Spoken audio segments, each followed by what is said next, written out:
पाठक बाबा बाबुआ हई रोज रामायण कीर्तन गोले से काम चली हई दो गोला में आई देखी एगो लड़का एगो लड़की से प्यार करता। एक दिन के बात हो कि लड़किया खूब सिंगार पटार के जान ने की ओठलाली या मेकअप नगदे काने में के नाके में के पहिन के निकलल बिया तो कल मजनुआ देखता तो कहता कहो हमर सोना हई मेकअप के तरह के कराला कोइले बालो हमरा ला के केहू और ला ई बताव तू कहाँ जाता रू हमसे को बेर पूछबो ना केले लड़का कहता कैसे हरी अखिया में लगा के कजरा केसिया में लगा के गजरा बाबुनी तू सो रहो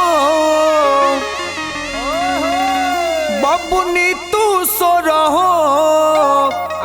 हर सिंगार कइले बालू हेतना सिंगार पटार कोनो जरूरी रहल हम तो घर ही न बानी आके केहू और से देखइबू लड़का कहता अरे बबुनी तू सो रहो अरे सिंगार कइले बालू बोल बोल कवना से प्यार कइले बालू अखिया में लगा के कजरा केसिया में लगा के गजरा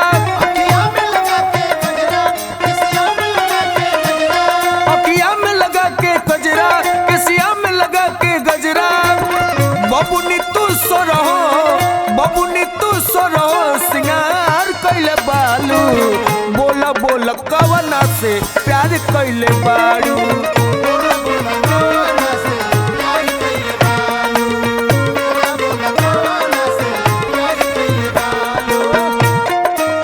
जाना सनम प्यार होता है दीवाना सनम से कहा जाए हम बाबा जियो रे जियो से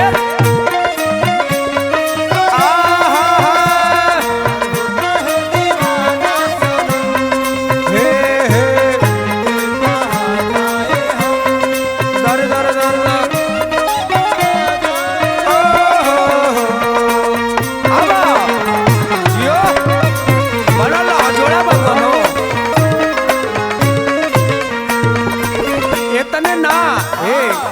सगीर भैया जयचन भाई लेके कहता कि जौन तोहर ओठ के लाली बा यो हमरे पैसा के है कैसे ओठवा में लाली का बाली लगाई के रूपवा सजौले बाड़ू मेकअप तू लगाई के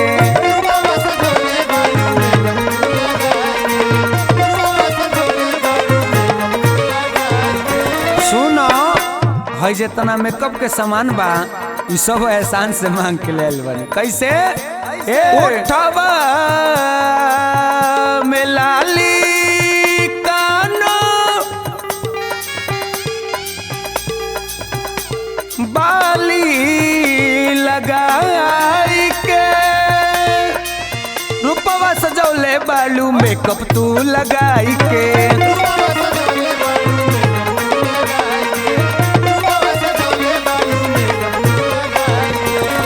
लड़का कहता कि सुनो जानू भाई मेकअप जोन कइले बालू के कराला कइले बालू कैसे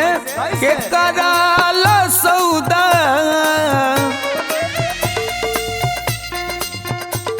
के कराला सौदा तैयार कइले बालू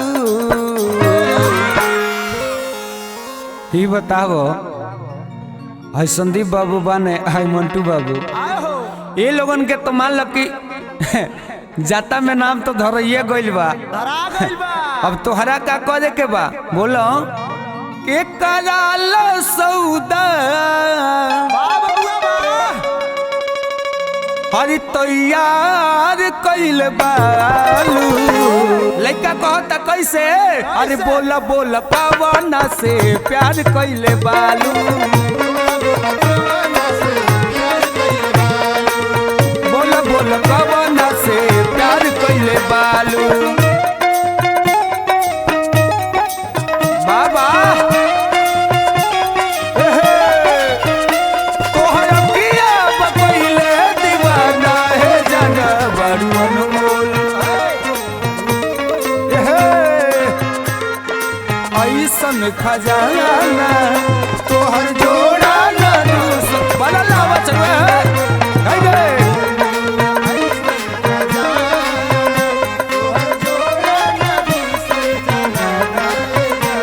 वाह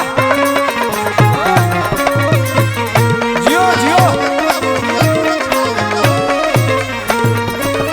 ए अदड़िए हई अशोक भैया हमार राइटर जी और पाठक बाबा भवन बाबा सब जाने तोहरे फेरा में रहत नहीं लोग ई बतावो कि पहले तू केकरा खातिर सजत संवरत रहलो आयो लइका कहता कैसे पहले तू इतना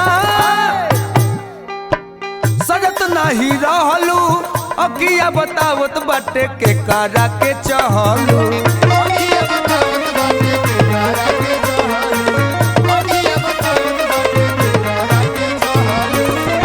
बतावो तू के करा के चाहत रहो ऐसा जोन बेंजू बजावत चाहे सगीर भैया जोन बेंजू बजावत न आ कि हो सैफ भाई खातिर तू पीछा फेरा में पड़ल बालू और नहीं तो रामू भैया भी तोरे लाइन में लगले बाने लइका कहता पहिले तू एतना सजत नहीं रहलू सुना अखिया बतावत बाटे के करा के चहलू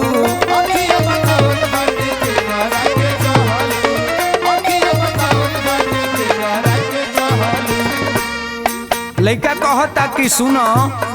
पूछे मन तू कगो ए जानू सुन तलू पूछे मंत कगो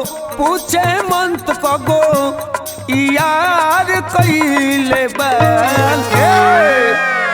और लास्ट में चले के बा जितना भी लोग बा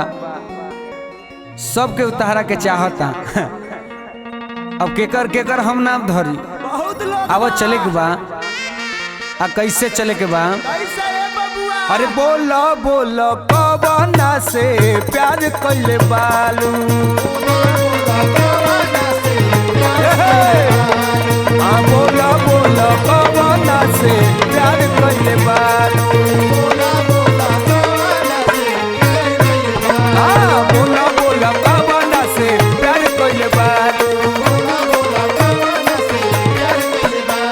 अरे बोलो बोलो कवना से